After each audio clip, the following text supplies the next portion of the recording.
Assalamualaikum warahmatullahi wabarakatuh. Kami dari kelompok 1 kelas 11 OTKP 3.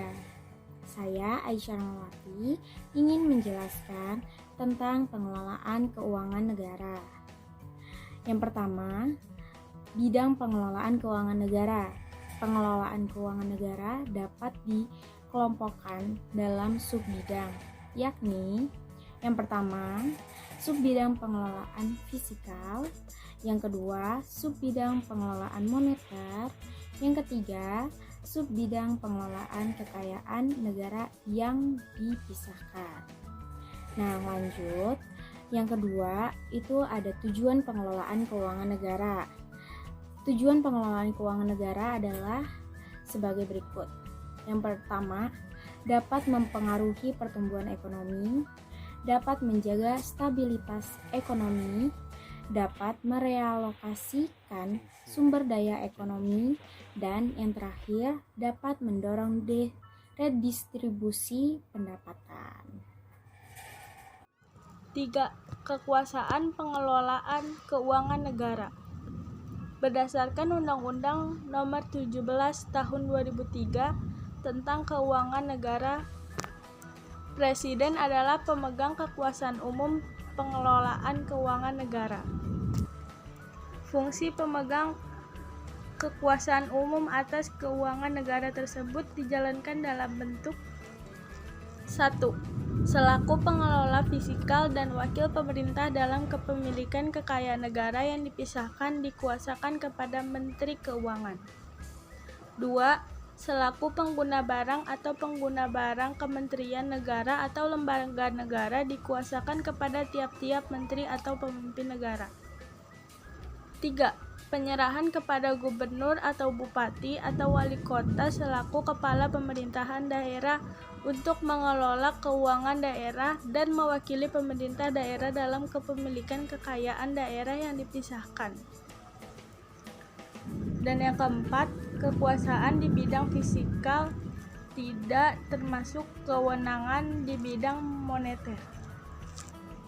4. Asas-asas umum pengelolaan negara. Pengelolaan keuangan negara berpegang pada asas-asas tertentu dengan tujuan agar pengelolaan seluruh kebijakan, kegiatan, dan hubungan hukum yang berkaitan dengan kepemilikan atau penguasaan objek keuangan negara dapat memberikan daya dukung penyelenggaraan pemerintah negara yang optimal. Asas-asas pengelolaan keuangan negara meliputi hal-hal sebagai berikut. 1. Akuntabilitas yang berorientasi pada hasil. Artinya setiap kegiatan dan hasil akhir dari kegiatan pengelolaan keuangan negara harus dapat dipertanggungjawabkan kepada masyarakat atau rakyat sebagai pemegang kedaulatan tertinggi negara. 2. Profesionalitas. Artinya mengutamakan keahlian dan kompetensi yang berlandasan kode etik dan ketentuan perundang-undangan. 3. Proporsionalitas. Artinya mengutamakan keseimbangan antara hak dan kewajiban penyelenggaraan negara. 4. Keterbukaan, yaitu asas yang membuka diri terhadap hak masyarakat untuk memperoleh informasi yang benar, jujur, dan tidak diskriminatif tentang pengelolaan negara. Dan yang terakhir, keuangan oleh badan pemeriksa keuangan yang bebas dan mandiri, yang dalam praktiknya dilakukan oleh Badan Pemeriksa Keuangan BPK RI. Halo, saya Lutfia Hasna. Di sini saya akan menjelaskan mengenai pengelolaan keuangan di suatu perusahaan. Nah, pengelolaan keuangan di suatu perusahaan itu dilakukan dengan beberapa cara. Tujuannya agar pengelolaan keuangan di suatu perusahaan itu berjalan dengan efektif dan efisien.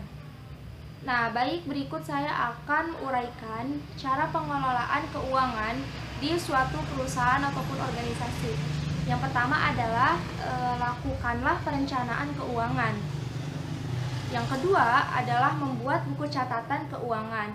Dan jangan lupa untuk mencatat segala pemasukan dan pengeluaran yang dilakukan oleh perusahaan ataupun organisasi. Nah, lalu yang ketiga adalah membuat anggaran secara rutin. Nah, yang keempat, pisahkan antara keuangan pribadi dan keuangan perusahaan. Lalu yang kelima adalah membuat laporan keuangan secara berkala. Nah, lalu yang keenam adalah mengawasi arus kas keuangan.